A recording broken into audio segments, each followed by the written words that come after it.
Be me, name is Nathan. 35 years old, sales director at a tech software company. Been here for 7 years, started as account executive. Work my way up to director. Manage a team of 12 sales reps. Company has about 150 employees, mix of sales, engineering, support. Pretty good culture. People generally like working here. We have this tradition of Thursday happy hours at the bar downstairs. Been doing it for years, informal, optional, just team bonding. Some weeks 20 people show up, some weeks just 5. Nobody's required to go, just a chance to decompress. We also have a company softball team that plays Sunday mornings, and occasional golf outings for the sales team. Again, all optional, just ways people connect outside work. 6 months ago, we hired a new HR manager named Angela. She's 33, came from a bigger tech company in Silicon Valley. Very credentials-focused, has her master's in organizational behavior. First few weeks, she's observing everything, taking notes. Sitting in on meetings, watching how teams interact. I figure she's just learning the company, standard new hire stuff. Then she calls an all-hands meeting for a Friday afternoon. Everyone gathers in the main conference room, looking confused. Angela's at the front with a presentation already loaded. Thanks everyone for coming, she starts. I've been observing our workplace culture for 6 weeks now. And I've identified some concerning patterns. She puts up her first slide. It says exclusionary social practices. Goes on to explain that after-work socializing creates insider groups. That people who can't or don't attend get left out of opportunities. That important networking happens at bars and golf courses, where not everyone has equal access. I'm sitting there thinking, okay, she's not wrong technically, but also nobody's forced to go to these things. She continues, effective immediately, we're implementing new guidelines. All after-work company-sponsored socializing is discontinued. This includes happy hours, sports teams, golf outings, any group activities. If it involves coworkers and happens outside work hours, it's not allowed. The room goes completely silent. Someone raises their hand. What about getting coffee before work? If it's informal and not excluding anyone, that's fine. But organized group activities create cliques and must stop. Another person asks about the softball team. Angela says that's exactly the kind of exclusionary activity we're ending. Not everyone can play sports. It creates insider groups. My sales rep Jake speaks up, but it's voluntary and outside work hours. Doesn't matter, Angela says firmly. Company culture shouldn't be built on activities that exclude people. We're going to focus on inclusive team building during work hours instead. Meeting ends, and everyone files out looking stunned. My team gathers in my office afterward. Jake is upset. We've had that softball team for 5 years. It's how I met half my friends here. Sarah, another rep, agrees. The Thursday happy hours are the only time I get to know people from other departments casually. I tell them I'll talk to Angela, see if there's room for compromise. Go to her office that afternoon. Angela, about the new policy on socializing. Yes, Nathan, what about it? I think maybe we're being too broad here. These activities are optional. People choose to participate. That's the problem, she says. Choice implies equal access, but not everyone has equal access. Single parents can't do happy hours, people with disabilities can't play softball. So we're removing these exclusionary practices entirely.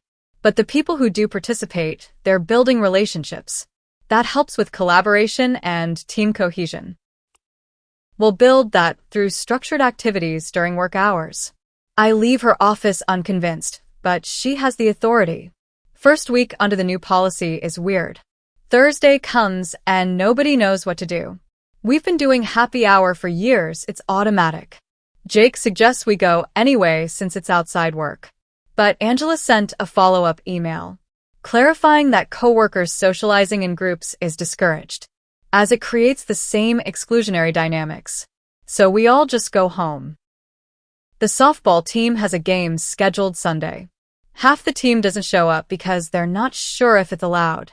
The other half shows up and we don't have enough players. We forfeit, team disbands after that. Next month, Angela implements her structured inclusion activities. Mandatory team building exercises during work hours. First one is trust falls and icebreaker games. Everyone's doing it because it's mandatory. But the energy is completely different from voluntary happy hours. People are checking their phones, looking bored. Nobody's actually connecting, just going through motions. Second structured activity is a lunch and learn. Everyone brings lunch. We watch a TED Talk about collaboration. Then discuss it in assigned groups. Again, mandatory attendance. People are there physically. But nobody's engaged. Everyone's thinking about work they're missing. I notice something's starting to happen. People are less friendly in the office.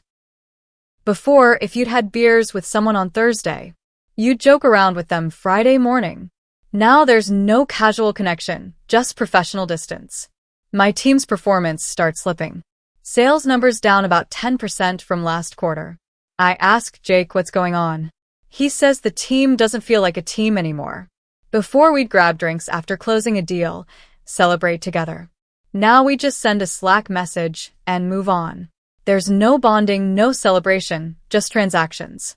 Sarah mentions she used to collaborate with the marketing team. They'd chat a happy hour, share ideas informally. Now she only talks to them in scheduled meetings, which are formal and less creative. 3 months in, and the culture shift is obvious. People come in, do their work, leave immediately. The energy in the office is flat. I bring this up in a leadership meeting.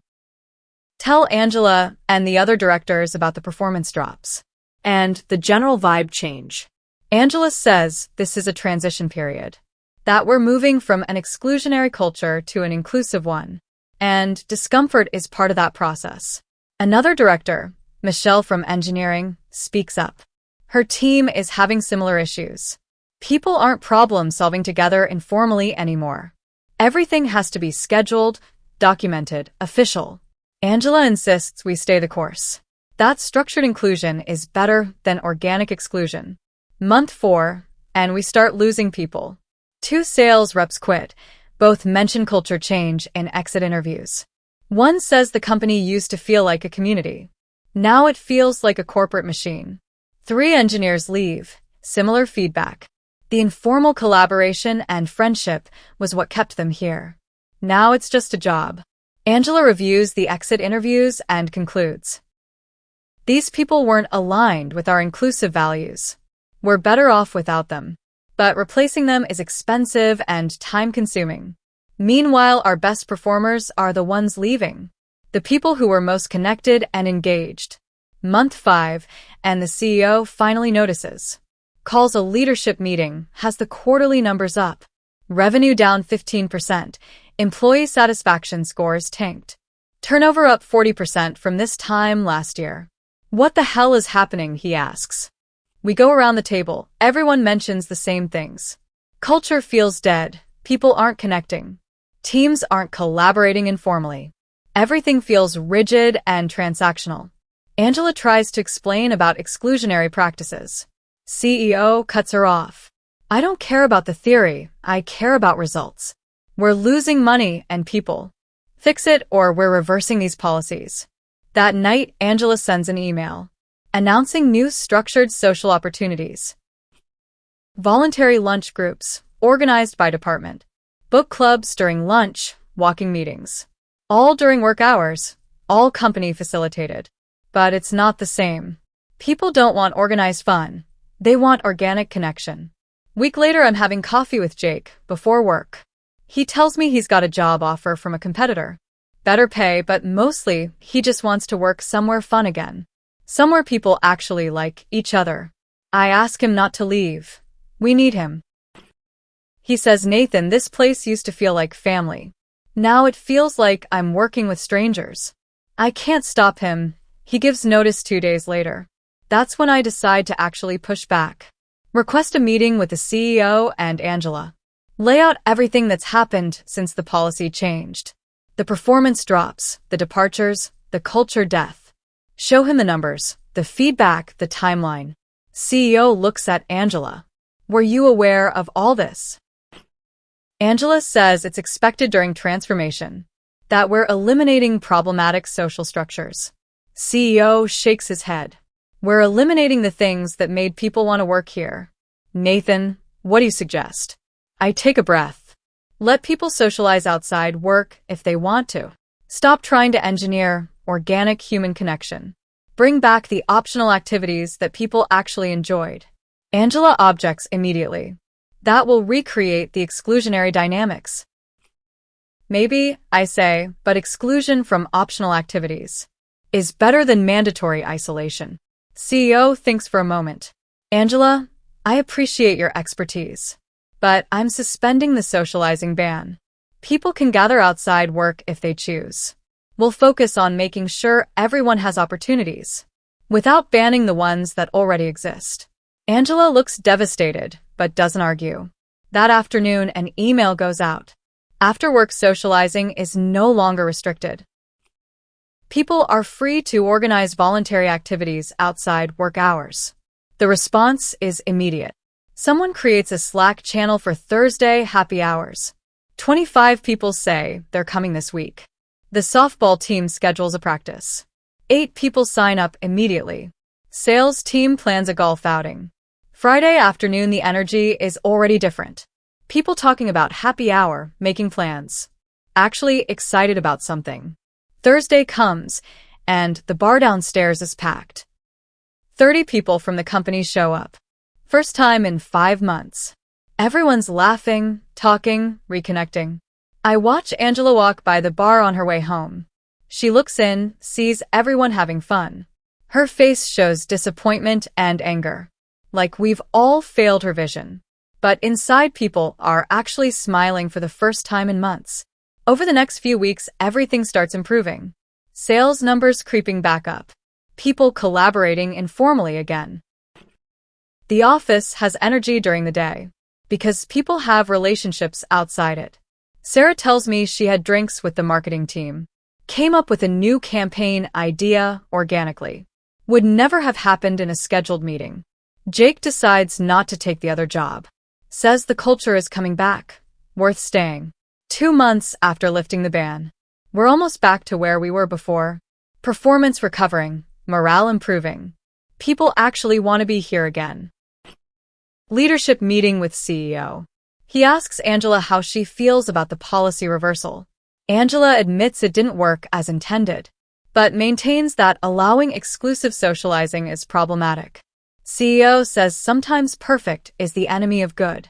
We had a good culture, you tried to make it perfect, and almost destroyed it in the process. That stings. I can see it on Angela's face. Month later, Angela announces she's leaving, taking a position at another company. Her farewell email talks about cultural misalignment, how some organizations aren't ready for progressive change. After she leaves, CEO asks me about the social policy. I tell him we should keep it simple. Encourage inclusive activities, but don't ban organic ones. Make sure everyone knows they're welcome, but don't force participation. He agrees, makes it official policy. 6 months after Angela left, we're thriving. Revenue back up, turnover back to normal. New hires mention the culture as a reason they joined. Thursday happy hours still going strong. Softball team back together. Golf outings happening.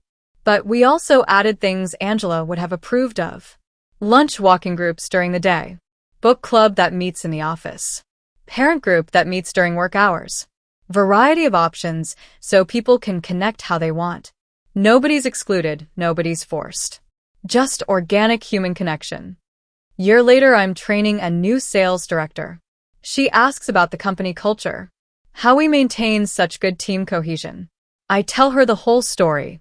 About Angela, the band, the collapse, the recovery.